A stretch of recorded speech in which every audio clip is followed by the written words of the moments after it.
ఈ నెల 8న విశాఖ ఉక్కు నిర్వాసితుల ఐక్య సంఘం తలపెట్టిన బహిరంగ సభ పోస్టర్ను కేంద్ర ప్రభుత్వ మాజీ సలహాదారు మహదేవ్ ఆవిష్కరించారు. విశాఖ స్టీల్ ప్లాంట్ ప్రస్తుతం ఎదుర్కొంటున్న సమస్యలు కేవలం ఒక పరిశ్రమకు సంబంధించినవి మాత్రమే కాదని వేలాది కుటుంబాల భవిష్యత్ అని అన్నారు. ప్రభుత్వ రంగ సంస్థలైన ఎస్ఏఐల్ వంటి వాటికి సొంతంగా ఇనుప గనులు ఉన్నాయి, కానీ వైజాగ్ స్టీల్ ప్లాంట్కు సొంత గనులు లేవని అన్నారు. ప్రస్తుతం ఉన్న వర్కింగ్ క్యాపిటల్ కొరత వల్ల ఉత్పత్తి మందగించడంతో తీసుకున్న అప్పులకు వడ్డీలు చెల్లించడమే యాజమాన్యానికి పెద్ద సవాల్గా మారిందన్నారు. కేంద్ర ప్రభుత్వం 100% వాటాలను ఉపసంహరించుకోవాలని అన్నారు.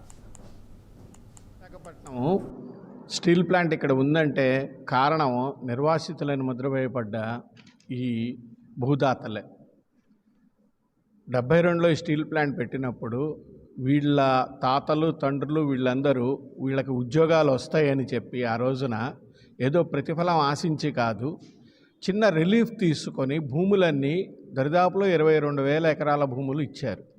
ఆ రోజున ప్రభుత్వాలు వీళ్ళకి ఒక 16,500 ఆర్ కార్డులు అంటే రీహాబిలిటేషన్ కార్డులను ఇచ్చి మీ అందరికీ కూడా ఇక్కడ ఉద్యోగాలు ఇస్తామని చెప్పి చేసి తీరా చూస్తే దానిలో ఈరోజు ఈ కరపత్రం ఆవిష్కరణ, అలాగే గోడ పోస్టర్ ఆవిష్కరణ మరియు మా నిర్వాసితుల ఐక్య సంఘానికి సంబంధించిన జెండా లోగో ఆవిష్కరణకు వచ్చినటువంటి ప్రైమ్ 9 టీవీ ఛానల్ వరకు ధన్యవాదాలు తెలియజేస్తున్నాం.